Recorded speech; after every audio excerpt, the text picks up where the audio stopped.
Hello hi नमस्ते प्रणाम दोस्तों, शोभा डेली ब्लॉग और नीलम अवधि गीत में सभी का स्वागत है। दोस्तों सभी का स्वागत और अभिनंदन है। और बहुत ही सुंदर धमाकेदार चटाकेदार सोहर गीत और ननद भौजाई का नोक झोंक सोहर गीत है। दोस्तों एक ननद जब अपने ससुरे से आती है तो भौजाई उमें कितना अच्छा भूमिका निभावत है। आप सब जे ननद भौजाई हो समझें और देखें भी। ये पूरा गाना जब आप सब देखिए लास्ट तक का तब मजा आए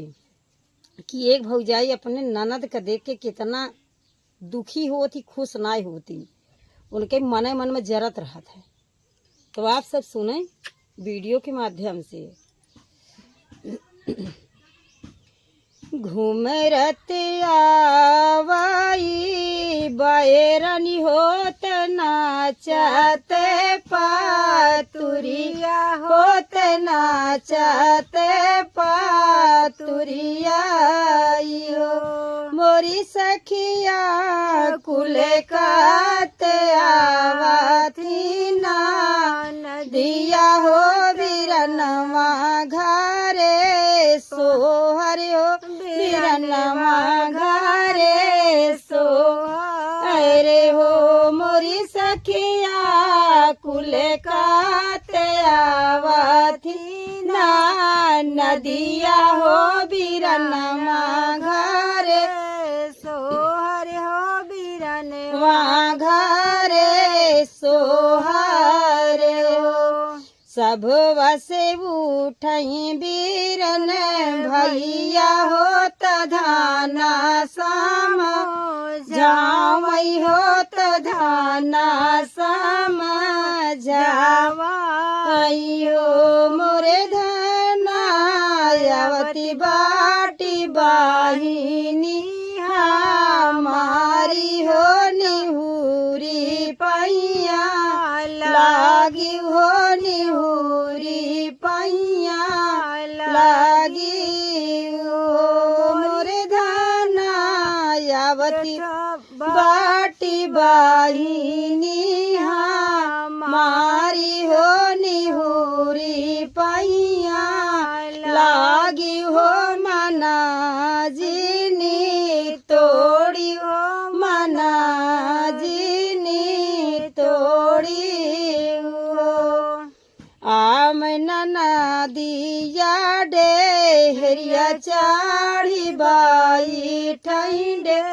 हेरिया चाढ़ी हो मोरी भौजी दैना दे तू मोरी भौजी दैना दे तू हमारा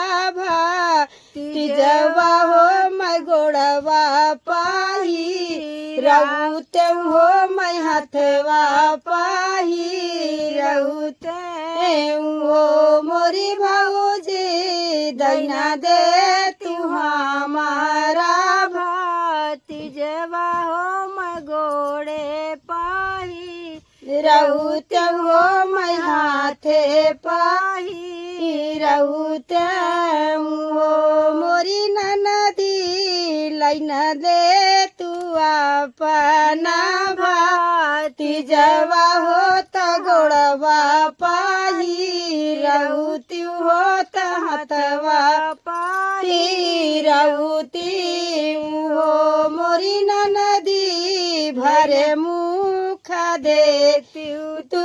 आशीषा हो जियाई मोरा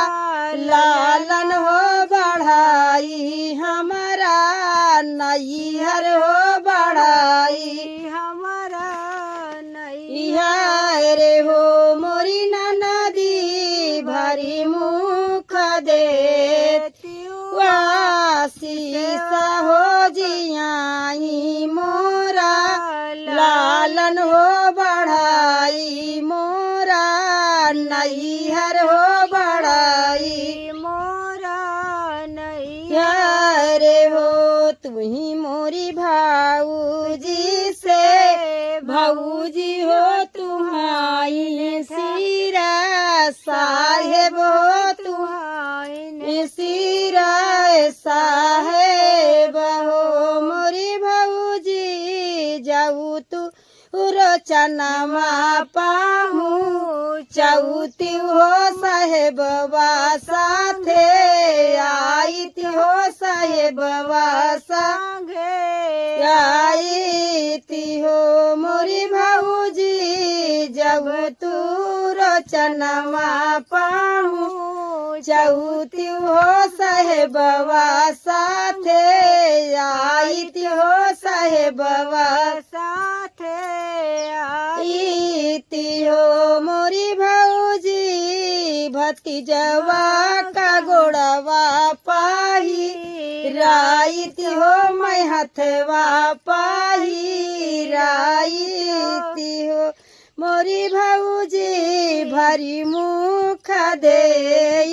आशीष हो बढ़ाई मोर भतीजवा हो बढ़ाई तोहरा नैहर हो बढ़ाई तोहरा नैहर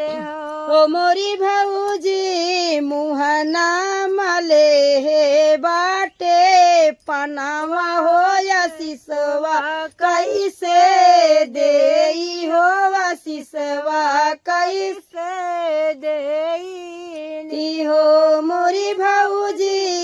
मोरी ननदी हथवा मले हे बाटे लिझिया हो निहुरी कैसे पैया लागी निहुरी कैसे पैया लागी हो इतन जे सुना थी ना नदिया हो तबाहू तई दुखिया भाई बाहू तई दुखिया भाई हो मोरी सखिया रो तई किन करा थी ना नदिया हो तसूसकत भाती जवा हो तसूसकत भाई नवाई हो मोरी सखिया कुल का तनिकरा थी नना दोइया हो भले न माना तोड़ी हो भले न माना तोड़ी हो। तो सखी देखा बिना बिना नेवते खाए नहीं तो मन से वो बड़ा खुश भैन की जात तो वहाँ बड़ा लबर लबर कह के और देखा भाई कैसे आनंद हो लौटा थी और जब हो जाइए उनके मन तोड़ दी जब उनके गोड़व ना धरी उनका बेचारो कुछ देव ना भाई तो रोवत की निकल आई तो नंदोइये वो छिपा रहे हैं तो पीछे पीछे देखा तो हम बड़ा खुश हो गए।